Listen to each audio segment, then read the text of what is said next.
हा व्हिडिओ आहे पुण्यातील बिब्बेवाडी भागातील. भर रस्त्यात 2 गटामध्ये तुफान राडा झाल्याचं दिसतंय. आजूबाजूने गाड्या जात असताना तरुणावर कोयत्याने सपासप वार करण्यात येत आहेत.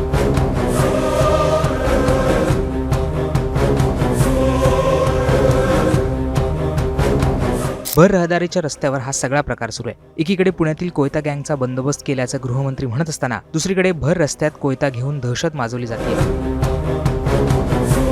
दरम्यान या प्रकरणानंतर आरोपींना पोलिसांनी अटक केली आहे. या प्रकरणानंतर पुण्यात पुन्हा एकदा कायदा व सुव्यवस्थेचा प्रश्न निर्माण झालाय. हा व्हिडिओ अनेकांनी सोशल मीडियावर शेअर केला असून पवार गटाचे आमदार रोहित पवार यांनी देखील हा व्हिडिओ शेअर करत सरकारला कारवाईची विनंती केली आहे. रोहित पवार त्यांच्या पोस्टमध्ये म्हणतात, पुण्यातल्या कोयता गँगचा बंदोबस्त करण्याचा प्रश्न अधिवेशनात उपस्थित केला असता सरकारने कोयता गँग अस्तित्वात नसल्याचं सांगितलं होतं आणि हा बघा कोयता गँगचा कालचा थरार. पुण्यातील परिस्थिती दिवसेंदिवस खराब होते. गृहमंत्री आणि पालकमंत्री महोदयांनी लक्ष घालावे ही विनंती. दरम्यान पुण्यातील या टोळक्यांवर सरकार काय कारवाई करणार हे पाहणं महत्त्वाचं असणार आहे.